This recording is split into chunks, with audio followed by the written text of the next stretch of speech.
How's it going, everyone? This is Russell Clay. We are back for week 2, and it's week 2, so you know what that means. We're reviewing kickers with Denny. Denny, how's it going?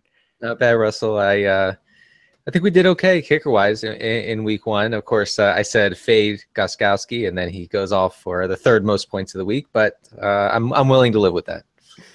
I think we can live with Hauschka's score, just knowing, what happened to Russell Wilson. It's not really his fault. We can't predict Russell Wilson getting an ankle injury in the second quarter, Yeah, and I think that definitely damaged the fantasy prospects for all the Seahawks, including Kristen Michael, including Rawls, including the receivers outside of Baldwin. So yeah, I'm with you. That was tough for everyone involved. But this is forward thinking here. Week 2, some pricey plays for us. What are you looking at here? Is Goskowski back in your good graces this week? Yeah, well, one thing I noted in the article is that we were already seeing a price increase for the top kickers. So last week, Goskowski was 5,000. Now he's 5,200.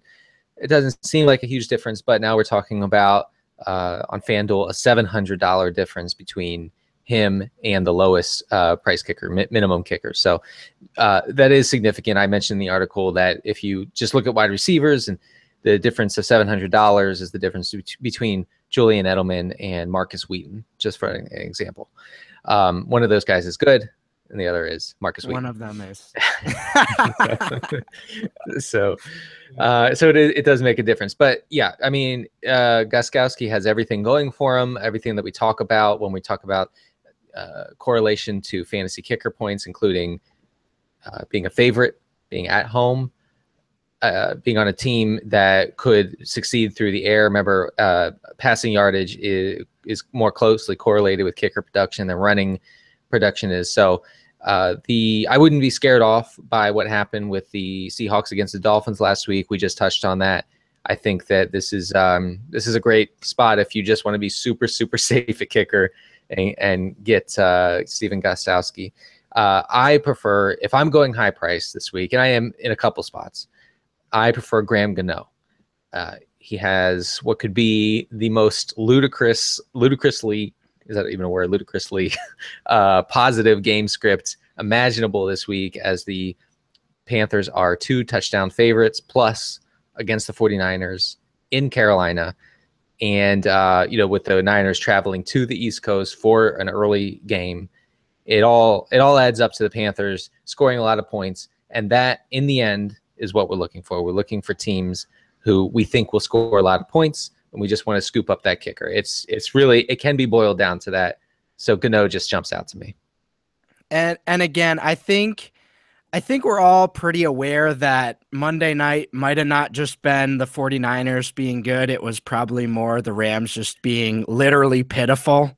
So this 49ers team, I think Carolina's offense is going to run through them. And if you believe, that's sort of the Vegas line and everything going on there, I think Graham Gano's a great option. I mean, I could see them putting up 35, 40 points in a high-end range of outcomes type of way. Yeah, sure. I think 40 is within reason. I think you could even go higher. If you're looking really at a team that could really pour it on. Just to mention, last year only 2 teams gave up more field goal attempts than the 49ers. So we're gonna forget what happened last week. That was the 49ers Super Bowl. From now on, we're probably going to be targeting them.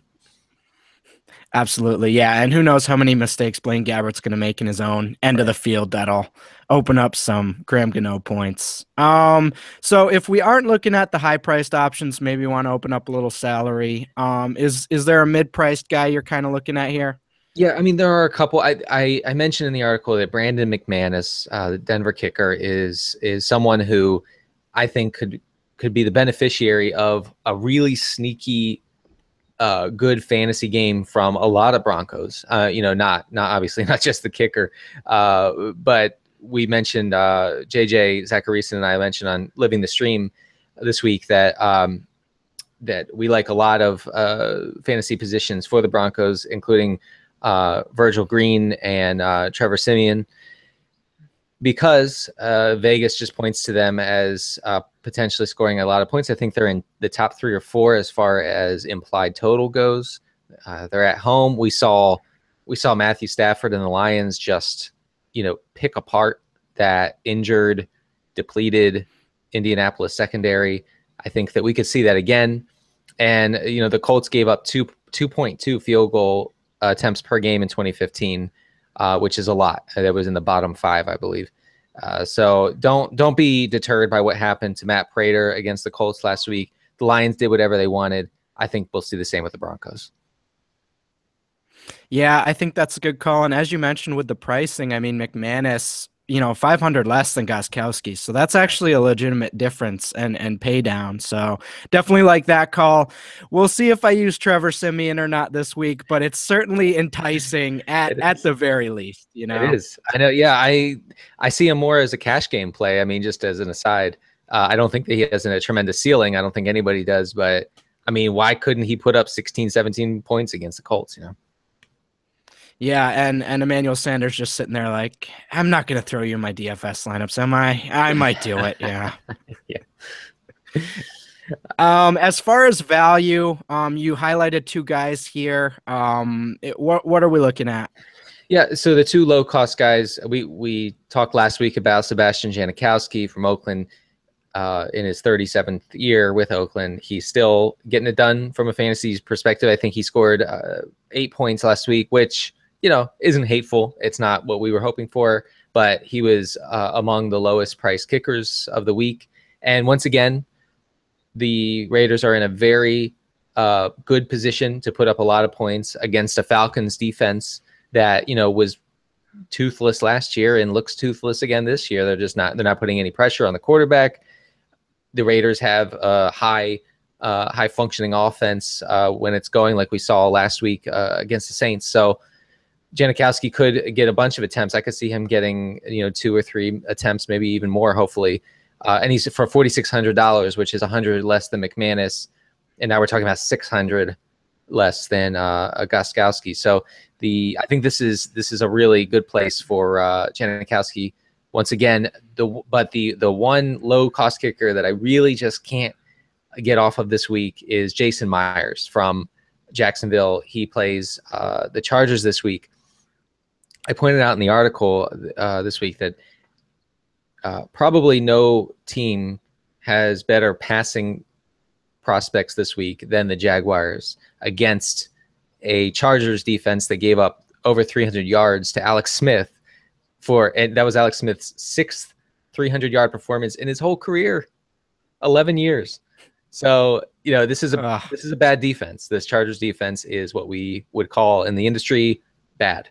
And I think that we'll see the Jaguars score plenty of points in this one, and so that's why I'm scooping up Myers. Yeah, I love this game from a fantasy sense, and I'm going to be very interested who actually takes the wheel in terms of actually getting a lead, because both these teams are they get down by 21 and then they work their way back the whole second half. I think the Jaguars are going to score a ton of points. So, yeah, I'm definitely with you there, Jason Myers. Probably my, you mentioned it here, probably my favorite play this week as far as value is concerned. Yeah, and he was sneaky good last year too when he got attempts. Yeah. And as you mentioned, the Falcons just literally can't get any pressure on the quarterback. So I definitely agree with that Janikowski play as well. Yeah, those are my 2 low cost guys. And mostly I'm focused on Myers and McManus.